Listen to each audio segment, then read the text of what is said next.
সেলা পাসের এখন অবধি অনেক ভিডিওই দেখেছেন নিশ্চয়ই, কিন্তু সেখানে যাওয়াটা এবং কিছুক্ষণ দাঁড়িয়ে থাকাটা যে ঠিক কতটা দুর্গম তা আপনাদের জানাবো এই ভিডিওয়ে। সেলা পাস যাওয়ার আগে এই ভিডিওটি অবশ্যই দেখে যাবেন।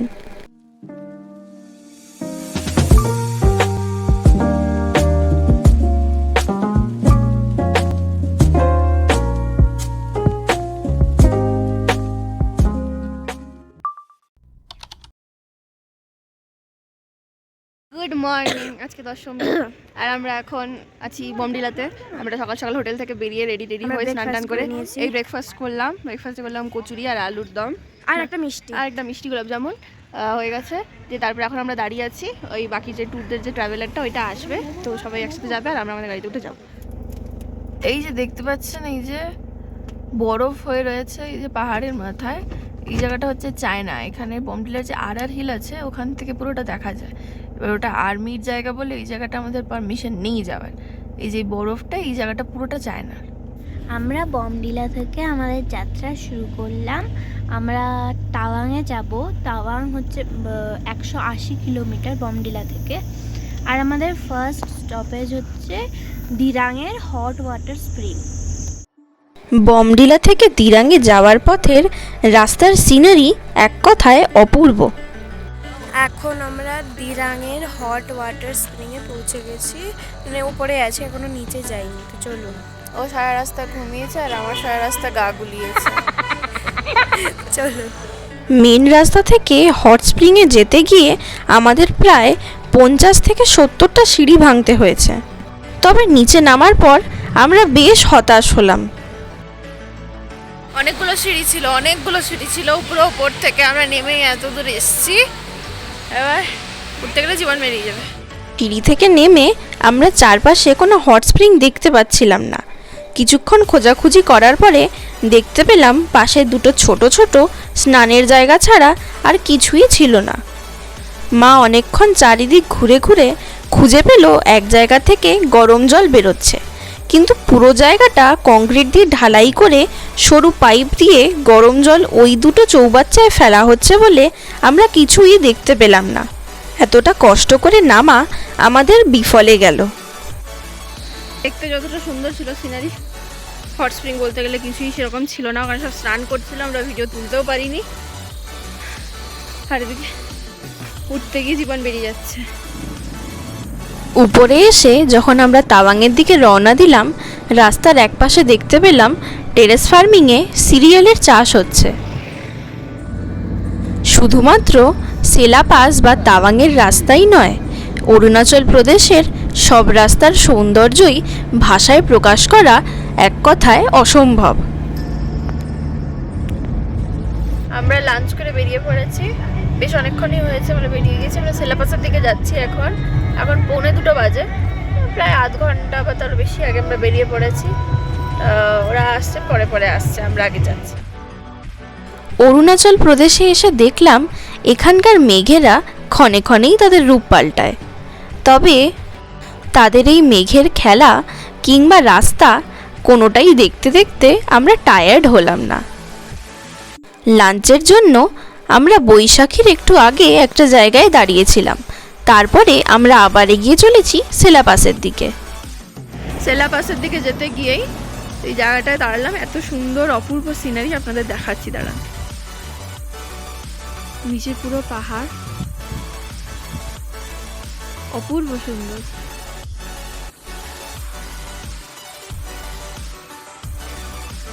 আর এখানে যথেষ্ট ঠান্ডা। আমরা যখন ওখানে অতটা ঠান্ডা ছিল না, কিন্তু এখানে যথেষ্ট ঠান্ডা আছে। তাড়াতাড়ি উঠে যেতে হবে। এই যে পরের পাহাড়টা দেখতে পাচ্ছেন, এটা হচ্ছে ভুটান। সেলা পাস পূর্ব হিমালয়ান রেঞ্জের মাঝে গিরিপথ, যা তাওয়াং জেলাকে অরুণাচলের পার্বত্য অঞ্চল থেকে আলাদা করেছে। সেলা পাস সারা বছরই খোলা থাকে, তবে এখানে আসার উপযুক্ত সময় হলো অক্টোবর, নভেম্বর, মার্চ, এপ্রিল এবং মে মাস। এই মাসগুলোতে সেলা পাসের টেম্পারেচার 20 ডিগ্রি থেকে 5 ডিগ্রি সেলসিয়াসের মধ্যে ঘোরাফেরা করে। আস্তে আস্তে আমরা যতই সেলা পাসের দিকে এগিয়ে যেতে লাগলাম, রাস্তা ততই ভয়ঙ্কর হতে লাগলো। মোড়ে মোড়ে হেয়ারপিন বেন্ড এবং রাস্তাগুলো 45 অ্যাঙ্গেলে বেঁকে যাচ্ছে। আমাদের সত্যি বলতে ভয়ে বুক কাঁপতে লাগলো। একদম খাদের পাশ দিয়েই আমরা যাচ্ছিলাম মৃত্যুকে ছুঁয়ে। তবে বেলা হয়ে আসায় আমাদের দেরি হয়ে গিয়েছিল, তাই আমাদের সেলা পাস তাড়াতাড়ি পৌঁছাতে হতো। পাহাড়ের উচ্চতার জন্য এবং ভয়ের চোটে আমাদের সবারই বেশ শরীর খারাপ হয়ে গেছিল। আমরা এখন সেলা পাসে দাঁড়িয়ে আছি। মানে এখানে আসার সময় রাস্তাটা এত সরু সরু ভয়ানক রাস্তা ছিল, আপনাদেরকে দেখাচ্ছি, কথা বলতে পারছি না।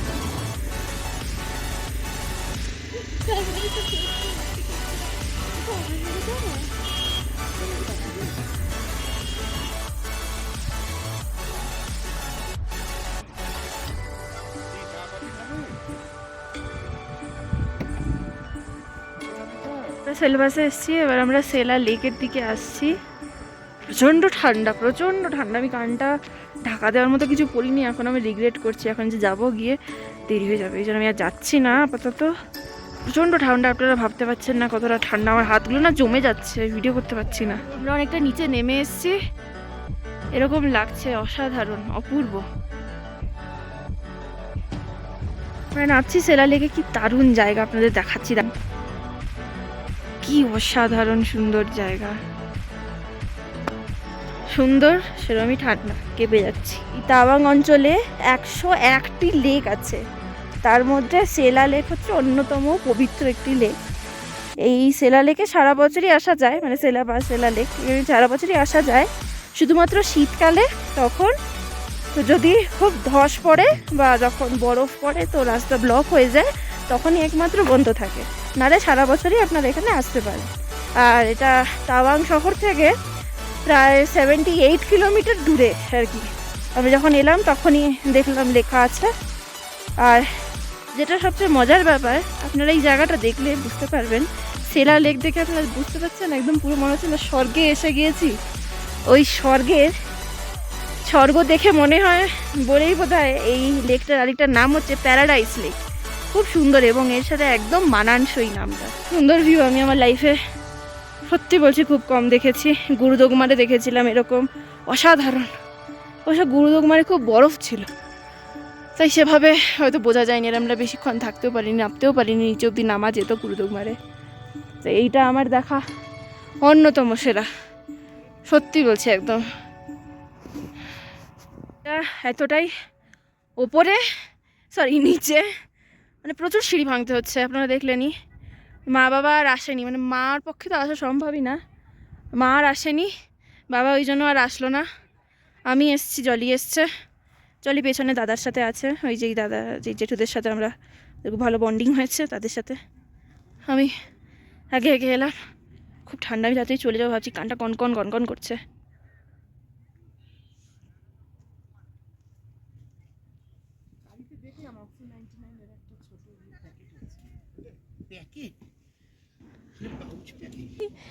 আর এই যে রাস্তা এখানে আছে, আমি রাস্তা দিয়ে আসছি না, আমি ওপর দিয়েই আসছি দেখার জন্য। আর এই যে ভিউ,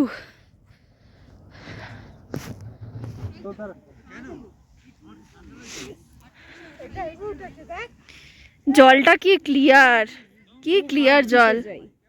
হাত দিতে চাস? দে হাত দে, হাতটা তো জমে যাক।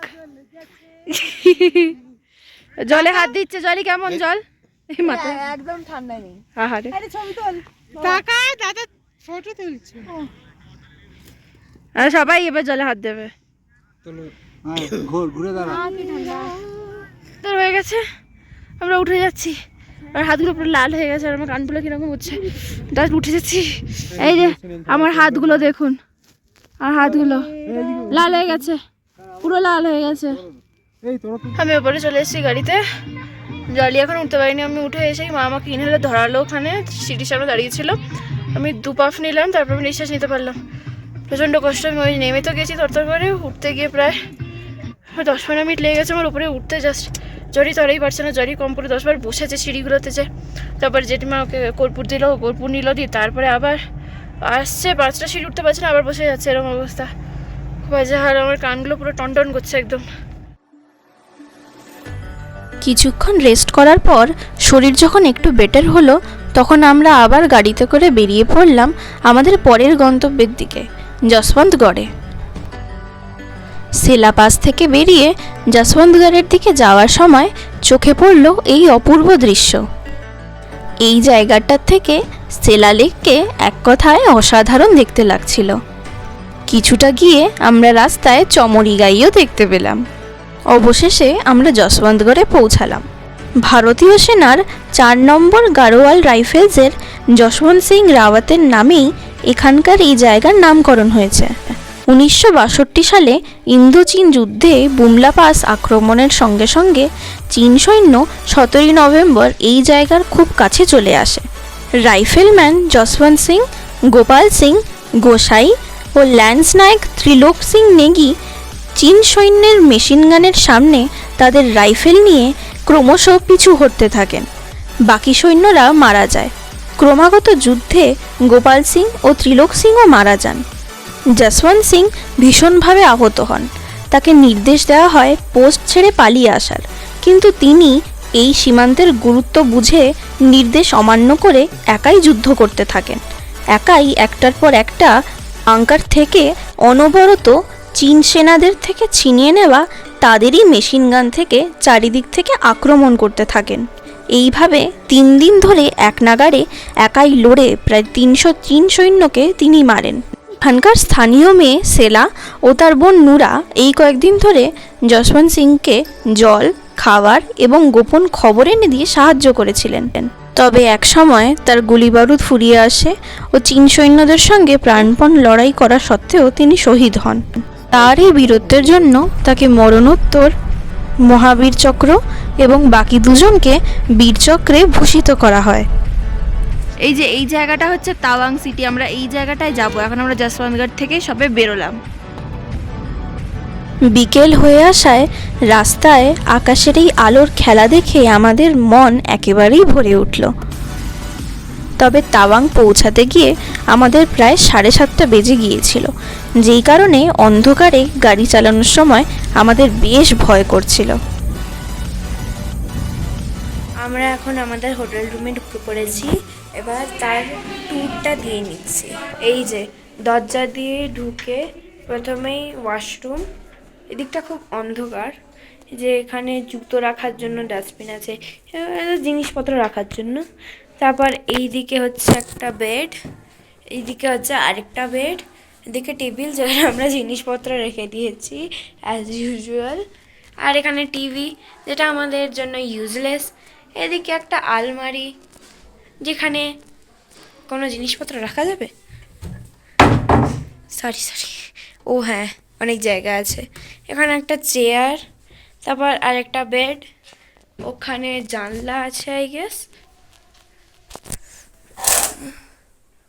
হ্যাঁ জানলা আছে। আর এদিকে একটা আয়না।